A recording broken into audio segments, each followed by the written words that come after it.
Hello दोस्तों, स्वागत है आप सभी का इस वीडियो में।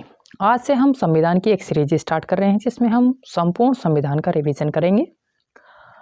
आज की ये जो हमारी क्लास है ये सभी प्रतियोगी परीक्षाओं के लिए बहुत ही महत्वपूर्ण है। आज की क्लास को हम स्टार्ट करते हैं संविधान सभा से। संविधान सभा का गठन कैबिनेट मिशन के आधार पर हुआ था। कैबिनेट मिशन में 3 सदस्य थे, स्टेफर्ड क्रिप्स, पैथिक लॉरेंस और ए.बी. अलेक्जेंडर। कैबिनेट मिशन ने सांप्रदायिक निर्वाचन को स्वीकार किया था, जिसने मुस्लिम लीग को काफ़ी हदों तक संतुष्ट किया था। संविधान सभा में कुल सदस्यों की संख्या 389 थी, जिसमें ब्रिटिश प्रांत से 296 सीटें थीं और 93 सीटें थीं देसी रियासतों से। ब्रिटिश प्रांत से जो 296 सीटें थीं, इन सीटों पर चुनाव हुआ था, जिसमें कि 208 सीटें कांग्रेस की और 73 सीटें मुस्लिम लीग की और 15 सीटें अदर की थीं। देसी रियासतों की से जो 93 सीटें थीं उनको मनोनीत किया गया था।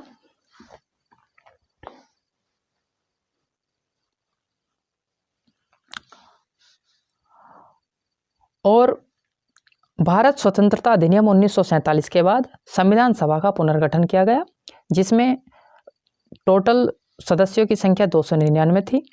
ब्रिटिश प्रांत से 229 सीटें थीं और देसी रियासतों से 70 सीटें थीं। अब हम पढ़ते हैं संविधान सभा का घटनाक्रम। संविधान सभा का गठन 6 दिसंबर 1946 को फ्रेंच प्रथा के अनुसार हुआ था। संविधान सभा की पहली बैठक 9 दिसंबर 1946 को हुई थी, जिसमें 211 सदस्यों ने भाग लिया था। इसमें मुस्लिम लीग ने भाग नहीं लिया और देसी रियासतों ने इसमें भाग लेने से मना कर दिया। इसके अध्यक्ष डॉक्टर सच्चिदानंद जी को चुना गया, जो कि सबसे वरिष्ठ सदस्य थे संविधान सभा के। दूसरी बैठक 11 दिसंबर 1946 को हुई। इसके अध्यक्ष डॉक्टर राजेंद्र प्रसाद जी को चुना गया और उपाध्यक्ष एच.सी. मुखर्जी और संविधान सभा के संवैधानिक सलाहकार बी.एन. राव को नियुक्त किया गया।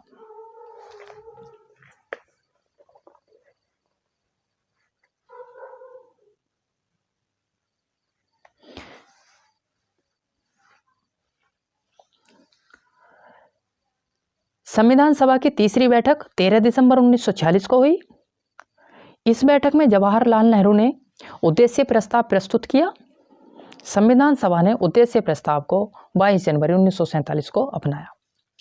उद्देश्य प्रस्ताव में सामाजिक, आर्थिक और राजनीतिक न्याय की बात की गई थी और विचार, अभिव्यक्ति, विश्वास, धर्म और उपासना की स्वतंत्रता की बात की गई थी और इसमें SC/ST अल्पसंख्यकों के हितों की संरक्षण की बात भी की गई थी।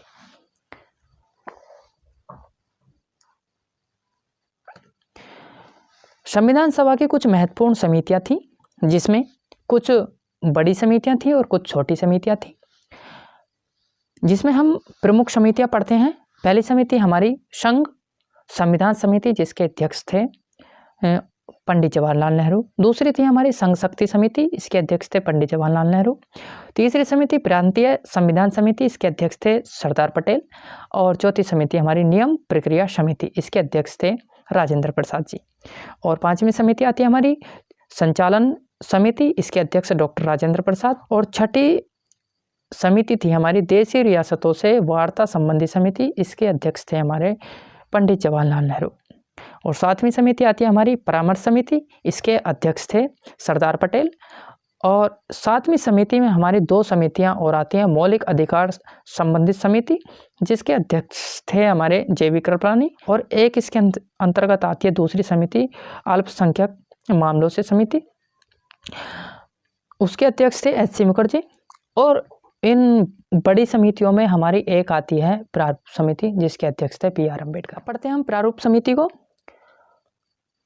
प्रारूप समिति के अध्यक्ष थे डॉक्टर बी.आर. अम्बेडकर। यह एक 7 सदस्यीय समिति थी। इसका गठन 29 अगस्त 1947 को हुआ था। इसमें सदस्य 7 कौन कौन थे देखते हैं इनको। Doctor BR. Ambedkar, KM. Munshi, Mohammad Sadulla Khan और कृष्णा स्वामी अय्यर और गोपाल स्वामी अयंगर और बी.एल. मित्र। इन्होंने इस्तीफा दे दिया था और इनके स्थान पर एन. माधवराव को नियुक्त किया गया। डी.पी. खेतान की मृत्यु हो गई थी 1948 में और इनके स्थान पर इनकी जगह ली टी.टी. कृष्णामाचारी ने। कुछ संविधान सभा में छोटी समितियां भी थी।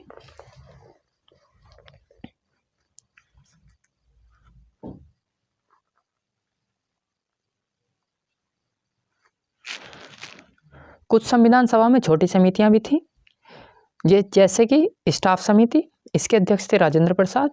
दूसरी आती है हमारी राष्ट्र ध्वज संबंधी समिति, जिसके अध्यक्ष थे राजेंद्र प्रसाद।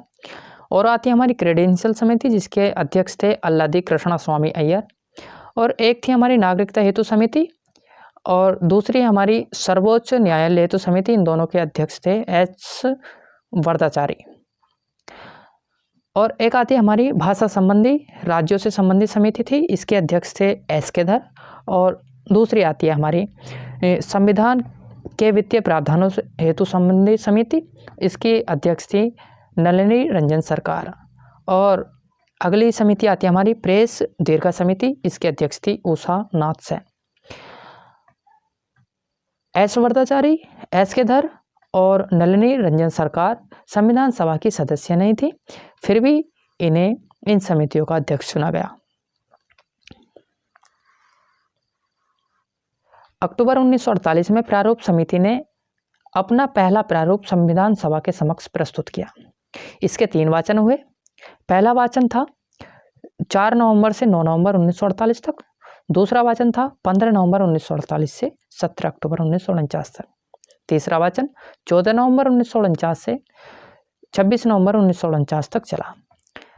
इसी दिन संविधान पूर्ण रूप से तैयार हो चुका था और इसी दिन संविधान सभा के 284 सदस्यों ने संविधान पर हस्ताक्षर किए। अपडेट पढ़ते हैं हम 26 नवंबर 1949 की, जो कि हमारे लिए बहुत ही महत्वपूर्ण है। 26 नवंबर 1949 को हमारा संविधान सभा का तीसरा वाचन समाप्त हुआ था, जो कि 14 नवंबर 1949 से 26 नवंबर 1949 तक चला। संविधान पूर्ण रूप से तैयार हो चुका था 26 नवंबर 1949 को, और इसी दिन 284 सदस्यों ने संविधान पर हस्ताक्षर किए थे। 4 प्रावधानों को इसी दिन लागू किया गया। पहला प्रावधान है अस्थायी और संक्रमणशील प्रावधान, दूसरा है चुनाव, तीसरा है अंतरिम संसद और चौथा है नागरिकता। इन 4 प्रावधानों के अंतर्गत आने वाले लगभग 15 अनुच्छेदों को इसी दिन लागू किया गया, यानी कि 26 नवंबर को। 26 जनवरी का दिन हमारे लिए बहुत ही महत्वपूर्ण था, इसलिए हमने संविधान लागू करने के लिए 26 जनवरी का दिन चुना, क्योंकि 1929 के कांग्रेस अधिवेशन में यह घोषणा की गई कि 26 जनवरी 1930 को पूर्ण स्वराज दिवस मनाया जाएगा। अब हम भारतीय संविधान की कुछ विशेषताएं देखते हैं। भारतीय संविधान की विशेषताएं निम्नलिखित हैं। पहली, निर्मित, लिखित और विशाल संविधान। दूसरी है मूल संविधान अंग्रेजी में था, जिसके सुलेखाकार प्रेम बिहारी नारायण रायजादा थे। सजावट नंदलाल बोस और वीरूहर राम मनोहर सिन्हा ने की थी। हिंदी के संविधान के सुलेखाकार वसंत कृष्ण वैद हैं। मूल संविधान, जो कि 26 नवंबर 1949 को बनकर तैयार हुआ था, उसमें 22 भाग और 395 अनुच्छेद और 8 अनुसूचियां थी। वर्तमान में 25 भाग और अनुच्छेदों की संख्या लगभग 465 प्लस है और अनुसूचियां 12 हो चुकी हैं। अगर हम यूएसए के संविधान में देखें तो उसमें 7 आर्टिकल हैं, कनाडा के संविधान में 147 आर्टिकल हैं, ऑस्ट्रेलिया के संविधान में 128 आर्टिकल और साउथ अफ्रीका के संविधान में 153 अनुच्छेद हैं। संविधान सभा के सचिव HV आयंगर थे, उपाध्यक्ष HC मुखर्जी और TT कृष्णामाचारी थे, अध्यक्ष राजेंद्र प्रसाद, संवैधानिक सलाहकार BN राव थे और मुख्य प्रारूपकर्ता LN मुखर्जी थे।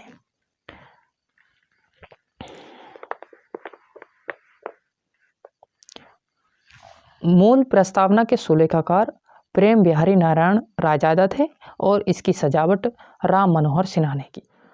मूल संविधान, जो 26 नवंबर 1949 को तैयार हुआ था, उसमें 22 भाग, 395 अनुच्छेद और 8 अनुसूचियां थी। वर्तमान संविधान, जिसमें 25 भाग हैं,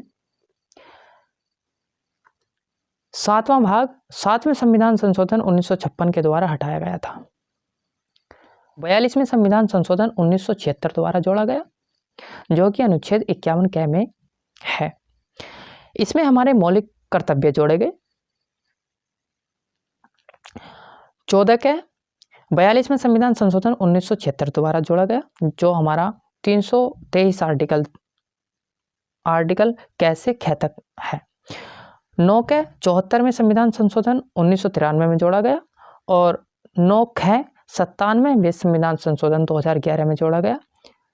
और इसमें अनुसूची हमारी 9वीं अनुसूची भूमि सुधार आंदोलन पहला संविधान संशोधन 1951 में जोड़ी गई। 10वीं अनुसूची हमारी दल बदल निषेध 52वें संविधान संशोधन 1985 में जोड़ी गई। 11वीं अनुसूची जो कि ग्राम पंचायतों से संबंधित है। 73वें संविधान संशोधन 1992-93 में जोड़ी गई। और 12वीं अनुसूची जो कि नगर पंचायत से संबंधित है, 74वां संविधान संशोधन और 1992-93 में जोड़ी गई। वीडियो अच्छी लगी हो तो वीडियो को लाइक करें और हमारे चैनल को सब्सक्राइब करें। Thank you.